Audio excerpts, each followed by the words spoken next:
continuons la nuit du Big Bang au Big Band et nous recevons de nouveau Sylvain. Bonsoir Sylvain. Bonsoir. Alors, tu peux nous redire qui tu es, où tu travailles? Alors moi je suis planétologue, je suis enseignant-chercheur au laboratoire GEOPS, qui est Géosciences Paris-Sud. En fait c'est un laboratoire de géosciences, voilà. Et en fait je travaille dans une équipe qui travaille essentiellement en planétologie et en volcanologie. Et donc on est plusieurs planétologues à essayer de comprendre principalement quand même la surface des planètes, et notamment de la planète Mars. Et donc effectivement, de mon côté, ma spécialité première, c'est de comprendre tout simplement ce qui s'est passé il y a très longtemps à la surface de Mars, à l'époque où il y avait de l'eau liquide qui coulait. Donc on essaye de comprendre véritablement le paléo-environnement de la planète Mars, de savoir combien de temps l'eau a coulé, est-ce qu'il y avait du volcanisme en même temps. Donc essayer vraiment de retracer les différents événements qui ont modifié l'histoire de la planète Mars. Alors comment on s'y prend pour étudier le passé de Mars? Alors évidemment il y a des missions spatiales, souvent en télédétection, parfois in situ avec notamment les rovers américains. Globalement les missions qui se sont posées, les Vikings depuis les années 70.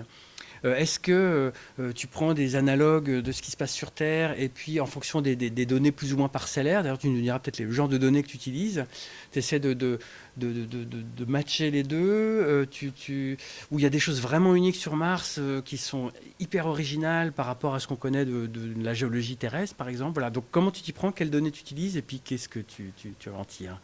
Alors, un bon géologue planétaire, entre guillemets, c'est effectivement quelqu'un qui connaît bien la Terre. Voilà. Parce qu'on essaye de faire quand même toujours cet aller-retour entre la planète et la planète Terre. Parce qu'il y a des processus qui sont communs. Oui. Mais d'autres qui semblent ressembler, mais qui n'ont pas forcément la même origine. Donc il faut savoir faire le tri, en fait. Ce qui est unique avec une planète comme la planète Mars, par exemple, c'est qu'évidemment, il n'y a pas de végétation, il n'y a rien. Donc en gros, on a accès directement au brut, à la surface brute. Et ça, c'est quand même pratique parce que non seulement, évidemment, aujourd'hui, on a un nombre de données incroyable. On a cette chance-là d'envoyer des sondes autour de Mars quasiment tous les 2 ans. On a une couverture de la planète Mars avec une résolution très fine, de quelques mètres par pixel sur toute la surface. On a même des images de quelques dizaines de centimètres par pixel. Donc en fait, on arrive quasiment à faire le travail de géologue de terrain sur Terre, effectivement, avec la télédétection depuis les images satellites. Alors évidemment, c'est un côté un peu frustrant parce qu'on n'a pas cette réalité de terrain, on ne peut pas casser le caillou, mais on peut faire déjà beaucoup de choses. Grâce à l'imagerie, on a aussi des données topographiques de plus en plus précises, donc on arrive à voir le relief, la morphologie, donc on arrive à quantifier ces reliefs. On a aussi, depuis 2004, avec notamment l'instrument Omega qui a été développé à l'Institut d'astrophysique spatiale, accès à la minéralogie. Exactement. Il y a eu d'autres instruments comme CRISM qui a permis d'avoir ce genre d'informations, mais ça c'est unique parce qu'on arrive à avoir des informations sur la nature des roches à la surface. On a des données magnétiques, de gravité, bref, on a tout un jeu de données qui est vraiment unique sur Mars, et quand on recoupe tout ça, forcément, on arrive à comprendre un peu mieux ce qui se passe. Alors, à la surface, on est un peu frustré parce qu'un géologue, ça aime bien forer, casser pour voir ce qui se passe. Et malheureusement, nous, on a accès vraiment à la surface. C'est pour ça que là, d'ailleurs, il y a la mission. Alors, c'est complémentaire des missions in situ. Il y aura la mission en 2022, la mission ExoMars, qui a été envoyée par l'Europe. Et là, pour la première fois, il y aura un petit forage de 2 mètres qui va pouvoir aller extraire en profondeur. Alors, 2 mètres, c'est pas grand-chose par rapport à ce qu'on fait sur Terre. Mais c'est mieux que rien, on va pouvoir quand même se voir ce qui se passe un peu en profondeur, parce que malheureusement sur Mars, comme il n'y a pas de champ magnétique, en fait la surface est complètement stérilisée par le rayonnement solaire. Et donc s'il devait se passer la moindre chose, un semblant de vie, ça serait déjà tué complètement. Donc c'est pour ça qu'on essaye d'aller en profondeur.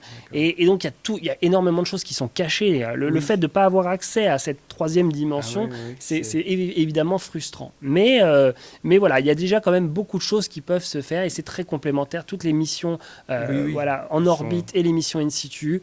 Aujourd'hui, on apprend de plus en plus de choses sur Mars. Il y a énormément de choses à faire. On est loin de ce qu'on fait sur Terre pour le moment, mais ça progresse. Et alors donc, toi, on en parlera après sur ta formation, mais donc tu fais aussi de la géologie terrestre.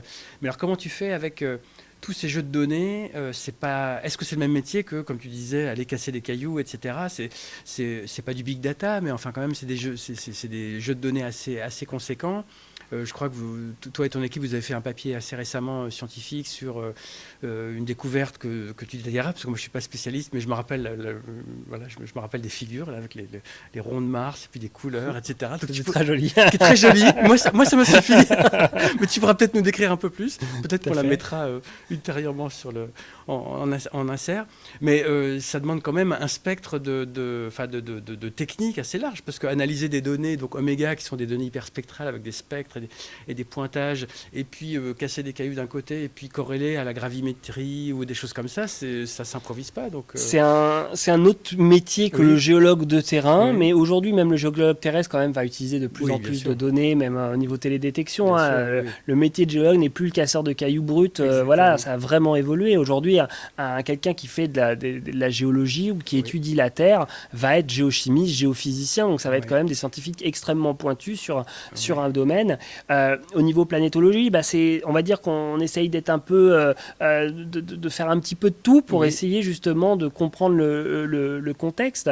L'étude dont tu parlais là, c'est par exemple, on s'est amusé sur Mars à retirer l'effet des grands bassins d'impact et des volcans. En fait, pour essayer de revenir à l'histoire très très très ancienne, avant 4 milliards d'années sur Mars. Et on voulait voir ce qui restait en fait. Et en fait, ce qu'on a mis en évidence, c'était un bloc dans la croûte qui avait une forte épaisseur crustale, qui était riche en des éléments qu'on trouve uniquement notamment dans les roches continentales. En fait, ce qu'on a mis en évidence, c'est certainement un bloc crustal qui ressemble à nos continents terrestres. Et évidemment, alors on ne va pas raconter ça, mais le fait de montrer qu'il y a un continent caché dans la croûte de Mars, ça montre que l'histoire de Mars est très complexe et qu'elle ressemble fortement peut-être un peu à la Terre. Et en fait, là, le travail qu'on a à faire, on va commencer une thèse sur ce sujet, c'est ce bloc crustal qu'on a mis en évidence. Et finalement, c'est peut-être pas si loin des premiers continents qu'on observe sur Terre. Exactement. Donc, qu'est-ce qu'on va faire ? On va essayer de trouver des analogues de ces premiers continents sur Terre, voir si ça peut correspondre à ce qu'on observe sur Mars, et vice-versa, c'est-à-dire que forcément, le continent qu'on observe sur Mars est bien mieux préservé que ce qu'on observe sur Terre. Donc, on va essayer d'en apprendre un peu mieux sur Mars grâce à la Terre, mais on va aussi en apprendre un peu plus sur la Terre. Exactement. Donc, on fait vraiment cet aller-retour régulier, on essaye de trouver des analogues, et on essaye de voir si on retrouve un peu la même chose à la surface de Mars. Exactement. Donc, c'est absolument passionnant. Et alors, et cette histoire, tu disais, d'eau sur Mars qui fascine les foules éventuellement. Donc il y a déjà de l'eau sur Mars sous forme gazeuse et de glace, si je ne me trompe pas. Ce que les gens cherchent, c'est est-ce qu'elle a été liquide, comment, où, etc. Alors pareil, quel est ton état de l'air là-dessus, et est-ce que toi et les collègues, vous êtes capables de donner un scénario de ce qui s'est passé avec cette fameuse eau manquante ou pas, enfin eau liquide bien sûr, manquante ou pas sur la surface de Mars. Alors des traces d'écoulement d'eau liquide, effectivement, on les a observées directement avec notamment Mariner 9. Il y a très longtemps. Donc à peine arrivé sur Mars, fin des années 60, début 70, on savait qu'il y avait des traces d'écoulement d'eau. Donc ça a été quand même une grande découverte. C'était il y a 50 ans, c'était pas non plus il y a si longtemps que ça.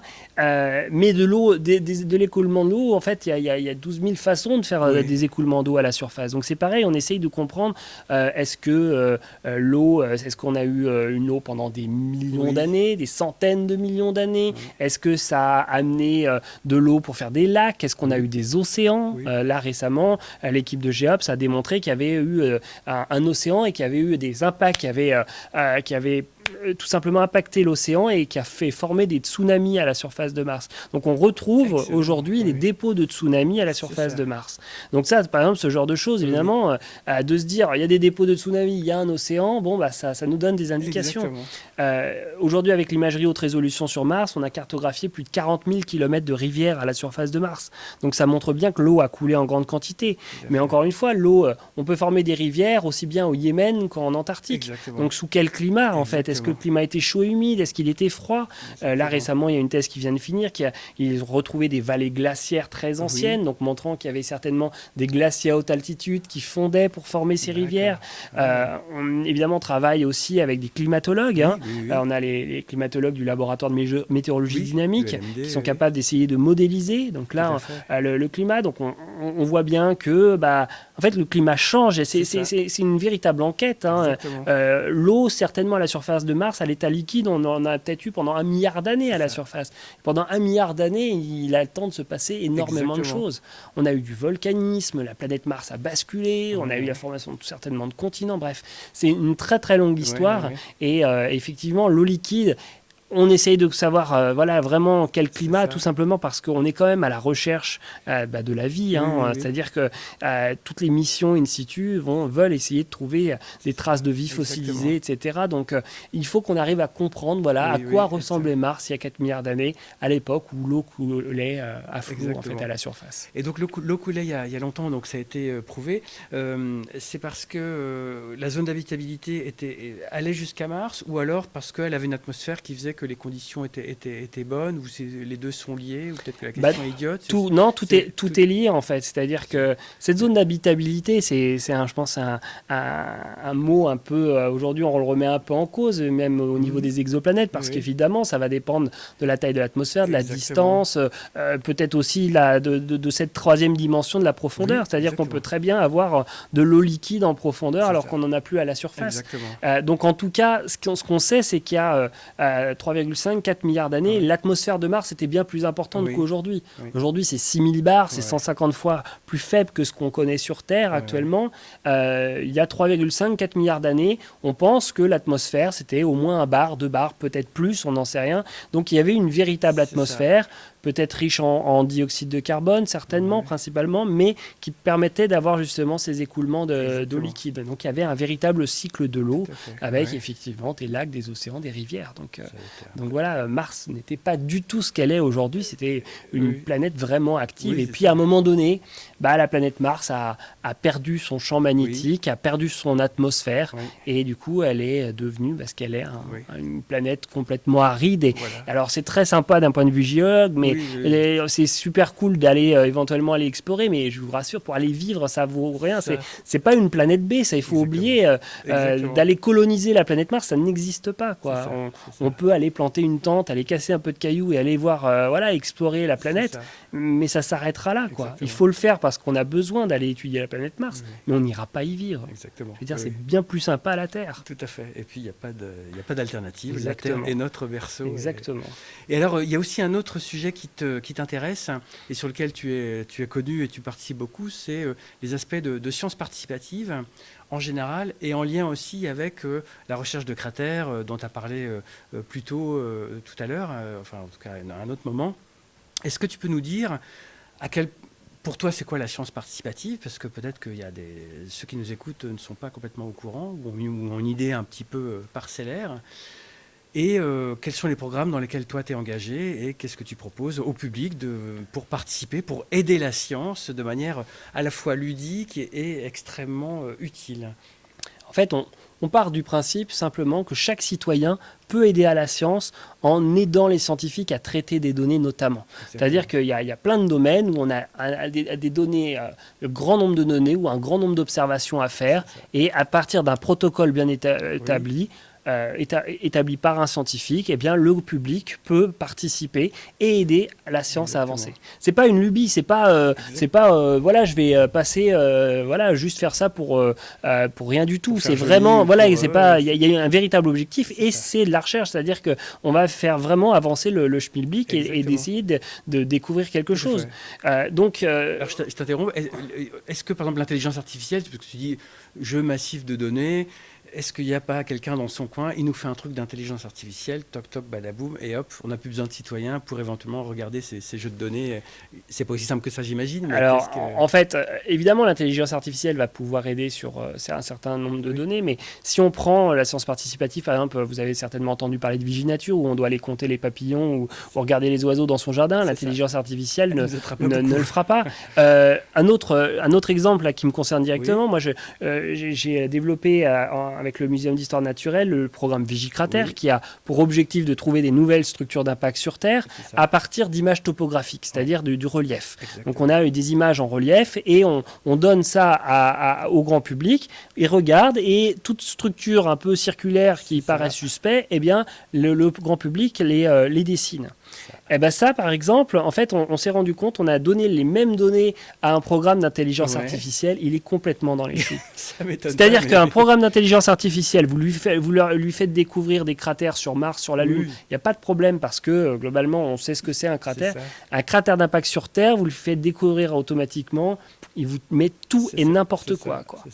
Alors que le grand public, certes, il va y avoir des choses où on ne saura pas forcément ce que c'est, mais potentiellement, il y aura des cratères d'impact. Et donc voilà, Vigicratère, on peut se connecter, très simple, c'est vigi-cratère.org et chaque participant peut aller passer un peu de temps pour essayer de trouver de nouvelles structures.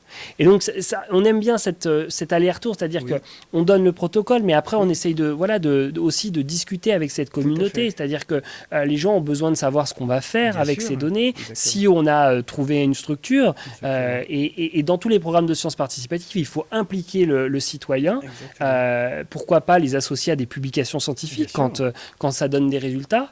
Donc, évidemment, nous, là, par exemple, il y a le Vigicratère, mais aussi, je m'occupe aussi avec mes collègues du muséum du programme Vigiciel, qui demande au grand public de surveiller le ciel et de témoigner lors de chutes de météorites, en fait. Donc, dès que vous voyez une grosse étoile filante, vous donnez votre témoignage. Et chaque témoignage va être important pour nous, pour savoir très rapidement où est-ce que potentiellement la météorite est tombée. Oui, parce qu'en fait, on retrouve très peu de météorites dont on connaît la trajectoire de chute. Exactement. Comme tu disais dans une précédente contribution, on va dans le désert pour faire des campagnes pour trouver des météorites, mais elles sont tombées, on ne sait pas quand, il y a très longtemps. Mais le fait de la voir tomber et de la récupérer, c'est extrêmement rare. Donc, est-ce que tu peux en dire un mot de comment ça marche? C'est peut-être des récents succès, je crois que vous avez eu quelques succès. Tout à fait, ouais. Alors, en fait, ce qu'il faut bien réaliser, c'est qu'il y a des météorites qui en tombent quand même pas mal. En France, on pense qu'il y en a 5 à 10 qui tombent sur le territoire français tous les ans. Oui. D'accord ? Au 19e siècle, on en a trouvé 45, donc une météorite à peu près tous les 2 ans. Au 20e siècle, on en a trouvé 9, une tous les 10 ans. Parce qu'on regarde trop la télé. Et parce qu'on regarde trop la télé, parce qu'il y a la lumière, parce que les gens sont plus dans les champs, etc. Et vous faites un calcul rapide, un siècle, 5 à 10 météorites, allez, au mieux il y a 500 météorites, on n'en a trouvé que 9. Donc on a tout notre patrimoine cosmique qui a disparu et qui a été enfoui. Exactement. Et donc on n'a pas retrouvé. Donc effectivement, il y a une dizaine d'années, avec les collègues de l'Observatoire de Paris et du Muséum, il y avait beaucoup de témoignages de bolides qui tombaient. Nous, on était dans l'incapacité de dire ce que c'était. Et c'est pour ça qu'on a créé le programme Fripon. Fripon qui a un vaste réseau de caméras. Aujourd'hui, il y a 200 caméras sur toute l'Europe.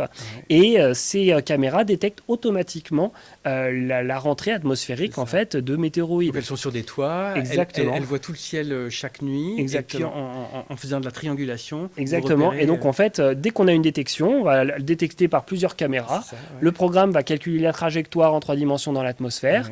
Une fois qu'elle a arrêté de briller, en fait, on va calculer la trajectoire théorique qu'on appelle le dark flight, en fait, le vol sombre, qui va être influencé par le vent. Et on va calculer un point d'impact possible. Et à partir de là, revient la science participative, c'est-à-dire que, évidemment, nous, on peut y aller. Mais si on est 4 scientifiques à aller se promener, parce qu'on arrive à préciser le point d'impact, mais on a une incertitude quand même de certainement quelques kilomètres carrés. Et à scanner 4 kilomètres carrés, on n'y arrive pas. Donc, on a besoin de former le grand public dans les régions pour qu'ils apprennent à reconnaître des météorites et qu'ils viennent avec nous pour tout simplement nous aider à retrouver ces météorites. Et puis, on peut organiser des battues, mais il peut y avoir aussi des gens. Une fois qu'il y a une météorite, une alerte qui a été lancée, on peut dire, voilà, dans cette zone-là, regardez, si vous allez vous promener. Et c'est ce qui s'est passé là, le 1er janvier 2020. Il y a une météorite qui est tombée en Italie. Donc nous, on a fait une alerte et ça a été repris par les médias italiens. Et une personne avec son chien a reniflé exactement dans la zone à 250 mètres du point où on avait calculé. Et le chien a reniflé un petit morceau. Et là, c'était une météorite. Pas mal. Et donc, voilà, premier succès. Et parce que, voilà, on a besoin de dire aux gens, faites attention, regardez sous vos pieds, il y a des cailloux qui tombent. La nature est source de surprises, et donc y compris de météorites et de plein de choses. Alors, peut-être aussi ce que m'avaient expliqué tes collègues de Fripon, mais tu vas le dire mieux que moi, c'est que donc c'est important de retrouver les météorites, mais grâce aux images que vous avez, vous pouvez retrouver peut-être l'orbite d'origine du météorite. Donc en fait, ça donne une quantité d'informations incroyable. Tout à fait, c'est-à-dire que effectivement, on voit les météorites, on arrive à retrouver les météorites, mais la grande question, c'est quelle est la proportion qui viennent des astéroïdes, déjà de comètes, parce qu'on n'a jamais trouvé de météorites de comètes, par exemple, dans les collections, mais c'est pas dit qu'il n'y en ait pas. Et puis dans les astéroïdes, il y a plein de types de météorites. Donc en fait, est-ce que ce sont des astéroïdes géocroiseurs qui ont une orbite pas loin de celle de la Terre? Est-ce qu'ils viennent de la ceinture interne de la ceinture d'astéroïdes ou externe ou encore plus loin? Dans les objets qu'on a observés, il y a même des objets interstellaires certainement, donc on a une certaine proportion. Donc on arrive grâce à ça à retracer l'origine des météorites, mais aussi de la matière qui rentre en collision, parce que faut bien, là par exemple depuis 2016, on a détecté 4000 météores. Donc sur 4000 météores, on arrive pour chacun d'entre eux à avoir une orbite. Alors certes, on n'a pas le caillou au bout, mais on a quand même des orbites. Exactement. Et donc évidemment, on sait quand même l'origine de la matière interplanétaire qui rentre en collision avec la Terre. Et ça, c'est la première fois où on va réussir à avoir autant de statistiques. Et on sait exactement, aujourd'hui on a les premiers résultats, on voit bien quelle est la proportion qui vient de la ceinture d'astéroïdes, qui vient du nuage d'or, toute la ceinture de Kuiper, etc. Et donc, on arrive vraiment à avoir cette quantité. Et surtout, on va pouvoir quantifier le flux de matière, parce que ça, c'est encore très mal connu. Et donc, on arrive comme ça à des précisions, à prévoir un peu plus précisément ce qui nous tombe qui rentre dans notre atmosphère ou qui peut rentrer en collision par exemple avec nos satellites artificiels. Ça peut être des choses qui vont être plus pratiques et utiles. D'accord, donc on voit que la science participative a de beaux jours devant elle. Là, c'est de l'astronomie, mais on a Vigiter qui est en train de naître, on a des programmes de science participative, il y en a énormément. Ça peut toucher tous les domaines. Et donc ça, il faut faire confiance au pouvoir collectif, et effectivement, il y a énormément de choses à imaginer. Et on peut dire aussi que c'est pas compliqué. N'importe quel citoyen, des jeunes y compris, il faut juste un peu lire le protocole. En général, il y a des tutoriels qui expliquent, et puis on essaie, on se plante un peu, mais après on y arrive. Tout à fait, et à tous les âges. C'est-à-dire que des protocoles qui peuvent être réalisés par des enfants en primaire, collège, lycée, il n'y a pas de problème en fait. Tout est utile, donc il faut juste réfléchir à comment faire participer le citoyen et comment on peut avoir après un résultat scientifique. Exactement, oui. Alors, tu nous as présenté toutes ces belles choses. Est-ce que tu peux nous parler un petit peu de toi maintenant? Quel parcours tu as eu pour maintenant faire toutes ces recherches scientifiques de Mars jusqu'aux météorites ici, en passant par d'autres choses? Parce que tu as fait plein d'aventures. On n'en a pas le temps de tout raconter, mais moi, je sais que tu fais plein d'aventures dans plein d'autres cadres. Qu'est-ce qui fait comment en es-tu arrivé là? Alors moi, je pense que je suis un passionné d'astronomie à la base, en fait. Donc, dès l'âge de 8 ans, en fait, je regardais le ciel. J'ai eu la chance de grandir à côté d'un observatoire astronomique qui s'appelle l'Uranoscope de l'Île-de-France, qui est à Gretz-Armavilliers, en Seine-et-Marne. Et ça a été vraiment, je pense, ma grande chance. C'est-à-dire que depuis, je suis rentré à l'Uranoscope quand j'avais 12 ans. Et tous les samedis soirs, j'allais à l'Uranoscope. Et surtout, je rencontrais les conférenciers qui venaient tous les mois. Et en fait, ça, c'est une règle... C'est quelque chose, c'est un message à faire passer à tous les jeunes. C'est-à-dire que c'est pas parce que vous avez 12 ans que vous pouvez pas aller discuter avec un astronome ou un scientifique.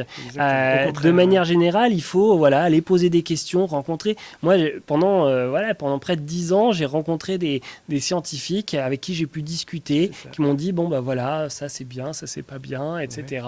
Et de se faire une idée. Donc c'est vrai que je suis arrivé. Alors j'ai eu un parcours un peu universitaire, un peu original, parce que après le bac, je me suis dit je voudrais fabriquer des télescopes. Et du coup j'ai commencé à Orsay, je suis arrivé en 2000 à Orsay, et donc je suis rentré dans la nouvelle formation d'ingénieur en optronique à l'époque. Et puis je me suis rendu compte, la NFIO, qui devient Polytech Paris-Saclay. Exactement. Et au bout d'un an, je me suis rendu compte que c'était pas pour moi. Et donc du coup, je me suis réorienté en géologie. Alors entre-temps, quand même, la chance que j'ai eue, c'est de pouvoir, en fait, comme j'avais validé mon premier semestre, j'avais eu un premier semestre en fait où je pouvais partir, et je suis parti au Chili à la CIA. Et donc en fait, ils cherchaient un astronome amateur pour faire marcher un télescope. J'ai rencontré un astronome qui s'appelle Alain Maury, avec qui j'ai beaucoup parlé, et du coup après cette rencontre, le choix vers la géologie, ça m'a conforté. Je me suis dit que j'allais faire de la géologie planétaire. Et puis après, en fait, le choix original, c'est qu'après la licence, je me suis dit, comme je suis sûr de faire de la planétologie après, je vais pas faire un master de planétologie. Je suis parti faire un master de géophysique et de sismologie à l'école normale supérieure, en magistère, qui est avec l'université Paris-Sud. Et puis à la fin du master, j'aimais bien ça quand même, la sismologie, géophysique. Et du coup, j'ai eu le choix entre revenir à la planétologie, faire ma thèse sur Mars avec Nicolas Mangold à Orsay, ou faire de la sismologie. Et puis finalement, voilà, mes premiers amours m'ont rattrapé. Je suis parti, voilà. Et puis après ma thèse, j'ai eu la chance d'être pris en postdoc à l'Observatoire de Paris. Et du coup, pour créer un peu ce profil un peu atypique entre géologie et astronomie. Et ça a été le début de l'aventure Fripon, Vigiciel. Et donc aujourd'hui, voilà, j'essaye de jongler aussi bien entre le côté géologie de terrain que télédétection spatiale, qu'observation astronomique. Et donc voilà, et ça fait un mélange intéressant que j'aime bien parce que ça fait rencontrer plein de communautés différentes, d'essayer de les mettre en contact et de créer des travaux originaux. Voilà. Exactement. Alors je sais aussi que tu es très impliqué dans la médiation scientifique, c'est-à-dire non seulement la vulgarisation, mais la diffusion des savoirs et le partage. Tu as plein de casquettes, tu fais plein de choses, mais qu'est-ce qui te motive pour la médiation scientifique? Est-ce que c'est par goût, j'imagine, mais est-ce que tu penses qu'il y a un enjeu aussi au niveau de la société de faire ça? Voilà, c'est quoi ta position et ta motivation pour faire tout ça? Ouais, l'enjeu il est majeur aujourd'hui, c'est qu'en fait on se rend compte que une grande partie de la communauté, de la population ne s'intéresse pas forcément à la science et ne savent même pas où ils habitent entre guillemets. Et en fait moi, j'ai envie juste tout simplement de donner l'opportunité à chacun de pouvoir s'intéresser un minimum à l'environnement terrestre.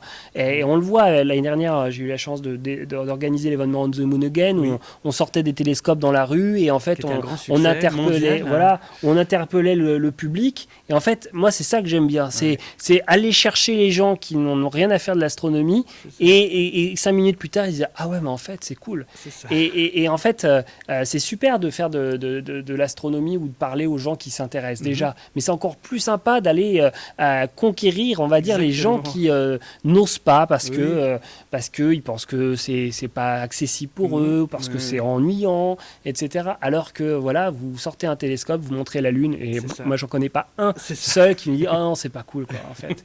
Regardez la Lune et voilà, et en fait c'est ça que j'ai envie de faire, que ça soit aller voir les enfants, aller voir le public dans les rues, donner la chance à tous en fait de pouvoir observer, lever les yeux au ciel et d'en apprendre un peu plus sur soi et sur la Terre, quoi. Exactement. Et effectivement, il y a plein d'expériences intéressantes à ce sujet-là dont on pourrait parler. Peut-être pour finir, qu'est-ce qui a fait que le petit Sylvain, donc tu l'as évoqué, mais donc le petit Sylvain, à côté de l'uranoscope, a observé le ciel, a discuté avec des conférenciers, donc tu as affiné tes goûts et puis tu as évolué jusqu'à aujourd'hui.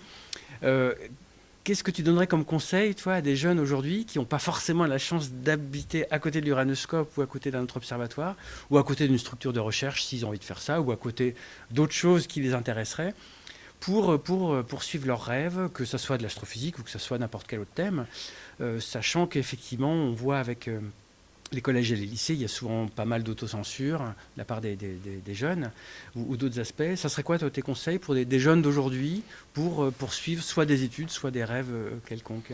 Je pense que le premier mot, c'est la curiosité. C'est-à-dire que aujourd'hui, on a quand même la chance d'avoir accès à énormément d'informations. C'est-à-dire que la première chose, vous êtes passionné, allez sur le net déjà, allez voir toutes les chaînes YouTube, les vidéos, les conférences en ligne. Il y a déjà énormément de choses.